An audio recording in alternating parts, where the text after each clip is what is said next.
Hello friends, welcome back to another video to Balaji IQ study. आज हम अपना नया टॉपिक स्टार्ट करने वाले हैं जिसका नाम है एनालॉजी। एनालॉजी कहने को तो काफ़ी आसान भी लगता है कईयों को, मगर जब इसके क्वेश्चन सामने आते हैं तब सबके दिमाग से निकल जाता है बट कि ये आसान है, क्योंकि इस पे काफ़ी तगड़ा खेल है क्वेश्चंस का। ठीक है, वो क्या है वो समझते हैं। डायरेक्ट क्वेश्चन से शुरू करेंगे क्योंकि ये बिना क्वेश्चंस करे समझ में चैप्टर नहीं आने वाला। ठीक है, तो आपको बोर्ड पे पहला क्वेश्चन लिखा हुआ दिख रहा होगा। पहला क्वेश्चन देखिए, 4:9:25 क्या होगा। ये क्वेश्चन मार्क मतलब पूछना चल रहा है यहाँ पे कौन सा नंबर आएगा। इस पे इनने 5 ऑप्शंस दिए हैं। 5 ऑप्शंस दिए हैं। जिसको एनालॉजी आती है, जिसको ये भ्रम है कि मुझे बहुत अच्छी तरह एनालॉजी आती है, वो वीडियो को जरा पॉज कर दे एक बार। ठीक है, और जरा इसका सही आंसर निकाल के दिखा दे। ठीक, और जिनको नहीं आती लगातार करते रहो। चलो देखो, एनालॉजी देखने से जिन्होंने निकाल लिया हो शायद उन्हें ऑप्शन नंबर सी सही लगे और डी भी सही लगे, मगर मैं आपको क्लियर कर दूं, अगर इन सभी ऑप्शंस को गौर से देख के इन पे लॉजिक फिट किया जाए तो ये सभी के सभी लॉजिक, सभी के सभी आंसर लॉजिक के अकॉर्डिंग सही होंगे। आप कह रहे होंगे ये कैसी बात कर रहे हो, अगर ये एग्ज़ाम में आता है तो ऑप्शन तो एक ही लगाना पड़ेगा। हाँ, ऑप्शन एक ही लगाना पड़ेगा, लेकिन मैं लॉजिक की बात कर रहा हूँ। लॉजिक के अकॉर्डिंग सारे ऑप्शन सही होंगे। उन लॉजिक को नंबर से, प्रायोरिटी के हिसाब से अलग अलग किया गया है कि फर्स्ट प्रायोरिटी किसे देनी है, सेकंड प्रायोरिटी किसे देनी है, कौन से लॉजिक को थर्ड प्रायोरिटी देनी है, कौन सी लॉजिक को फोर्थ प्रायोरिटी देनी है, कौन सी लॉजिक को फिफ्थ प्रायोरिटी देनी है। समझे, वो प्रायोरिटी है। ठीक, अब जब देखो वो प्रायोरिटी कौन कौन सी है, ये आपको सारे आंसर दिख रहे होंगे। जिन्होंने इसी ऑप्शन आंसर दिया है तो उनके दिमाग के हिसाब से हम इसको सॉल्व करते हैं। कैसा उन्होंने लॉजिक्स पे लगाया हुआ 36 कि यहाँ पे आना चाहिए। उन्होंने सोचा होगा कि सर यहाँ पे क्या किया गया उनका। उन्होंने कहा कि यहाँ पे सिंपल स्क्वायर किया गया, कोई और लॉजिक है ही नहीं, टेंशन लेने की बात नहीं। स्क्वायर कर दिया डायरेक्ट। कैसे, यहाँ पे 2 का स्क्वायर है, ठीक है, यहाँ पे 3 का स्क्वायर है, ठीक है, यहाँ पे 5 का भी स्क्वायर है, ठीक है। तो अगला नंबर सीरीज से चलते जाते हैं, यहाँ पे 6 का स्क्वायर आ गया तो 36 होगा। यहाँ पे सही आंसर 36 होगा। ठीक है, कोई दिक्कत नहीं, आंसर सही है। और कईयों ने 51 लगाया होगा। कैसे, उन्होंने कहा होगा कि सर देखिए यहाँ पे तो +1 हो रहा था तब स्क्वायर किया था, यहाँ पे +1 किया और स्क्वायर कर दिया, लेकिन यहाँ पे क्या हो रहा है, यहाँ पे थोड़ा अलग हो रहा है। और वो क्या हो रहा है, यहाँ पे मल्टीप्लाई हो रहा है। मल्टीप्लाई कैसे कहा उन्होंने कहा दिया कि यहाँ पे मल्टीप्लाई करो। आप मल्टीप्लाई करो, कैसे करा मल्टीप्लाई। उन्होंने कहा सर्दी जी 4 की गुणा 2 से कर दो और +1 ऐड कर दो। ये कर दिया 2 से गुणा और +1 कर दिया, ठीक, आ जाएगा 9। ठीक है, फिर इस पे कह दिया उन्होंने कि 25 की गुणा 2 से कर दो और +1 कर दो, 51 आ जाएगा। ठीक है, मल्टीप्लाई के केस में ये हो गया। ठीक, लेकिन बाकी के ऑप्शंस भी सही हैं। अब देखते हैं वो कैसे सही हैं, उन पे कौन कौन से लॉजिक फिट हो रहे हैं। ठीक है, सबसे पहले वाला देखिए, इस पे कौन सा लॉजिक लग रहा है। इस पे गौर से देखिए, इस पे सबसे पहले 4 पे 2 का स्क्वायर किया गया, ठीक है। 3 के लिए 3 का स्क्वायर किया गया, 5 के लिए 5 का स्क्वायर किया गया। अब गौर से देखो, ये गौर से इन तीनों ही नंबर्स को, क्या आपको ये प्राइम नंबर नहीं दिख रहे? क्या आपको ये प्राइम नंबर नहीं दिख रहे? प्राइम नंबर मीन्स विषम संख्या है, विषम संख्या है। ये सभी यहाँ पे प्राइम नंबर का लॉजिक लग रहा है, प्राइम नंबर का लॉजिक लग रहा है। तो यहाँ पे उस हिसाब से 7 का स्क्वायर होना चाहिए, 7 का स्क्वायर होते 7 ही 49 हो जाएगा। तो ये वाला लॉजिक भी आपका बिल्कुल सही है। अब बचते हैं ये दो, इन दोनों पे कौन कौन से लॉजिक लगा दिया सर जी आपने? तो इन दोनों पे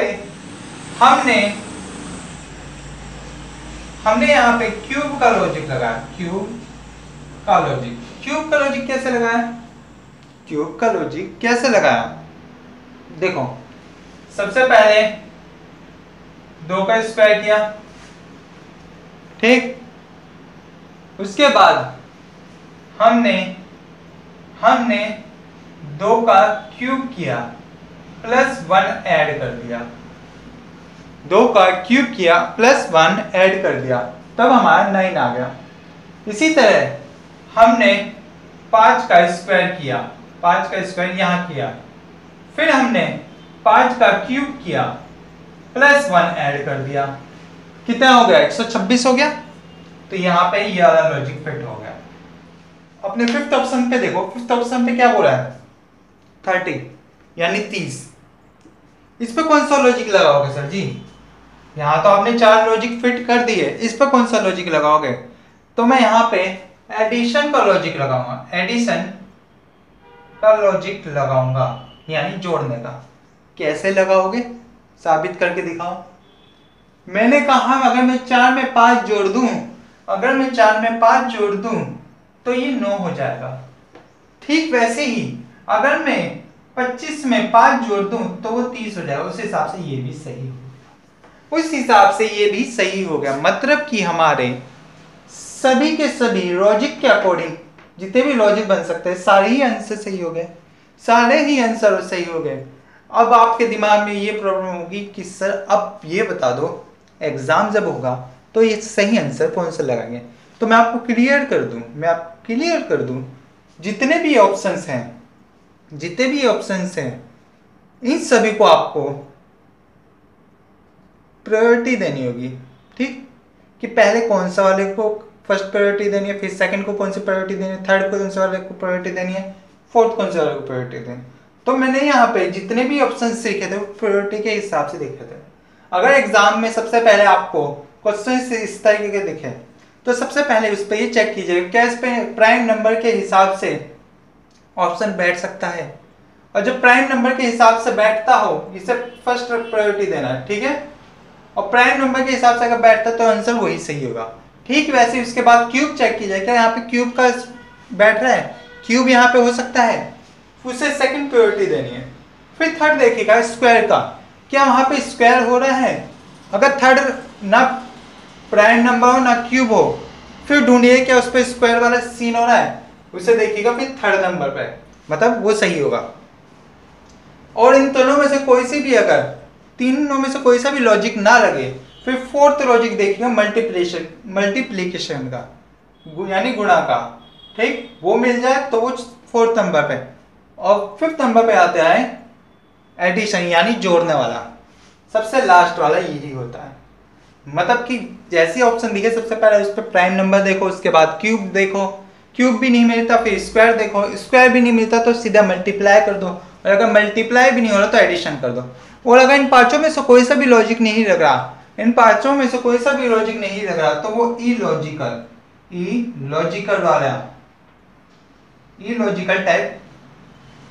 इलॉजिकल टाइप ऑप्शन होगा, समझे। तो ये बात हो गई थी थोड़ा सा समझाने की आपको, जो मेन इस पर समझने वाली बात है, क्योंकि क्वेश्चन से होगा इसलिए मैं आपको इस पर क्वेश्चन करवा दूंगा 10-15। आज जितने हो सकते हैं मैक्सिमम कोशिश करेंगे, नहीं तो बाकी कल की क्लास में करवा के समझाऊंगा, ठीक है। तो जरा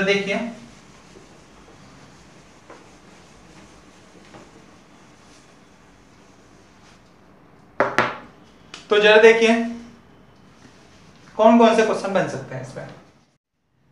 तो क्वेश्चन को देखते साथ सबसे पहले आप ये देखोगे कि यहाँ पे प्राइम नंबर का कुछ सीन हो रहा है, प्राइम नंबर के तरीके से हम कर सकते हैं। तो आप कहोगे सर जी प्राइम नंबर से आप नहीं कर सकते, प्राइम नंबर से आप नहीं कर सकते। फिर मैं आपसे कहूँगा चलो ठीक है प्राइम से नहीं कर सकता। उसके बाद सेकंड था हमारा क्यूब। क्या यहाँ पे क्यूब वाला सीन हो रहा है? आप कहोगे क्यूब वाला सीन हो सकता है सर जी, कैसे हो सकता है? 2 का क्यूब -1 7 आ जाएगा। फिर आप कह दोगे ठीक है ऐसे ही 6 का क्यूब कर दो -1 कर दो। 6 का क्यूब कितना होता है? 6 का क्यूब मैंने कल को आपको लिखवाया था, वो होता है 216 माइनस 1 यानी 215, और 215 यहाँ पे कहीं से भी कहीं तक नहीं है। ठीक, मैथ वाली क्लास में वो मैंने सीन कराया था, आपको पता होगा। तो ये वाले तो बैठता नहीं है, ये वाला लॉजिक तो यहाँ फिट बैठता नहीं है। फिर क्या करें? फिर कहोगे कि चलो स्क्वायर वाला करके दिखा दो। थर्ड नंबर स्क्वायर का था। स्क्वायर वाले की क्या शर्त थी? स्क्वायर वाले की शर्त थी स्क्वायर 2 का स्क्वायर करो +3 कर दो तब 7 आ जाएगा। ठीक है ऐसे ही यहाँ पे भी कर दो, 6 का स्क्वायर कर दो +3 कर दो, 36 + 3 यानी 39, और 39 आपका ऑप्शन में है, तो यही सही आंसर होगा। ठीक है, चलिए नेक्स्ट क्वेश्चन करते हैं। अब इस पे देखते साथ सीधे समझ में आ गया होगा लॉजिक आपको। वो सिंपल सा लॉजिक है, और वो सिंपल सा लॉजिक क्या है? यहाँ पे गौर से देखो क्या हो रहा है। यहाँ पे अगर मैं बोल दूं सबसे पहले प्राइम नंबर देखना है, उसके बाद क्यूब वाला। प्राइम नंबर कहीं बनता हुआ दिख नहीं रहा तो सीधा क्यूब देखेंगे। तो क्यूब देखो, अगर मैं बोल दूं यहाँ पे फर्स्ट का क्यूब मान लो 1 का क्यूब, और यहाँ बोल दूं मैं 2 का क्यूब, और यहाँ बोल दूं मैं 3 का क्यूब, सीरीज से चलता जा रहा है। तो अगर मैं यहाँ बोल दूं 4 का क्यूब, 4 का क्यूब, और 4 का क्यूब क्या होता है? 4 का क्यूब 64 होता है, और हमारे पास 64 आंसर में है।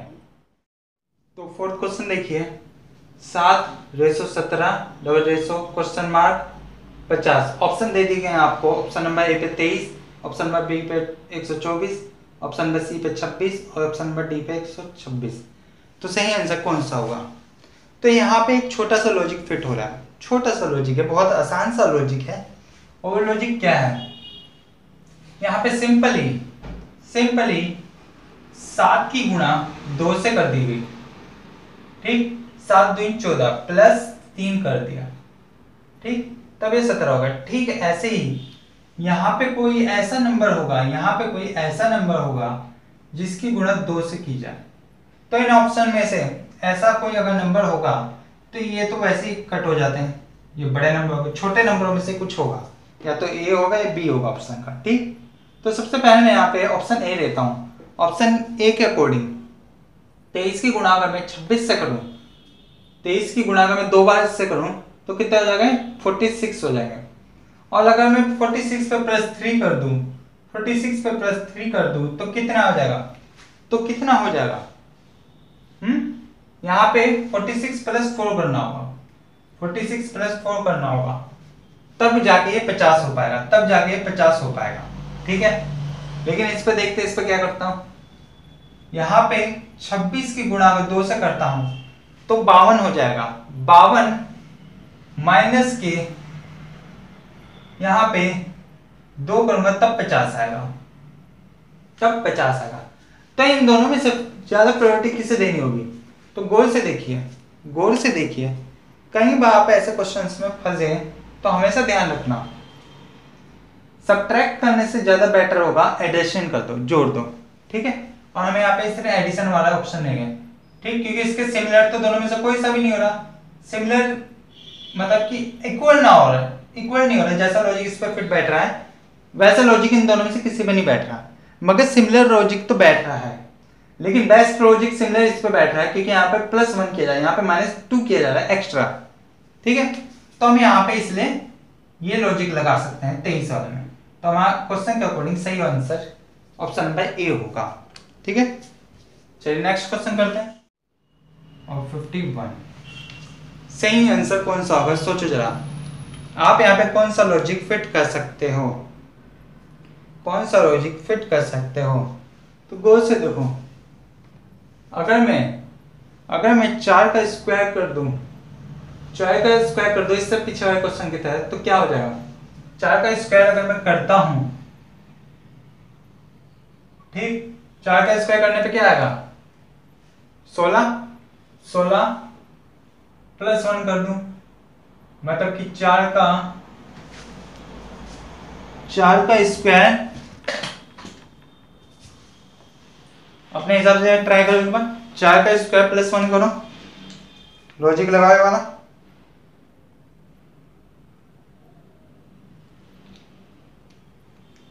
देखो ये एनालॉजी ऐसा चैप्टर है जो प्रैक्टिस से आता है, क्वेश्चन की जितनी प्रैक्टिस करोगे तभी आएगा ये, वरना समझ में नहीं आएगा ये। 4 का स्क्वायर कर दो प्लस 1 कर दो, कितना हो गया 17 हो गया, ठीक। ऐसे ही अगर मैं 7 का स्क्वायर कर दूं, 7 का स्क्वायर कर दूं और प्लस 1 कर दूं, कितना 7 49 प्लस 1 50, ये वाला यहाँ फिट हो जाएगा, ठीक। आज मैंने खाली आपको थोड़े से क्वेश्चन इस तरह करवा रहा हूँ, ज़्यादा नहीं करवा रहा, क्योंकि एनालॉजी थोड़ा डिफिकल्ट चैप्टर्स में से एक है, ठीक है। और इस चैप्टर की एक छोटी सी प्रॉब्लम है और ये है प्रैक्टिस पे। जितने ज़्यादा क्वेश्चंस करोगे तभी ये समझ में आएगा, लॉजिक तभी दिमाग में बैठ पाएंगे, ठीक है। आज मैंने 4-5 क्वेश्चन करवाए ताकि ज़्यादा लंबी वीडियो ना जाए। कल को मैं ज़्यादा क्वेश्चन करवाऊंगा, कम से कम 10 क्वेश्चन तो करवाऊंगा, ठीक, क्योंकि आज कॉन्सेप्ट भी समझाया तो कल को सीधा क्वेश्चन पे लगाऊंगा दबा के, कॉन्सेप्ट समझेंगे मगर करते करते, ठीक है। तो क्लास पसंद आई हो तो सब्सक्राइब कीजिएगा, लाइक शेयर जरूर कीजिएगा, ठीक है। तब तक के लिए जय हिंद।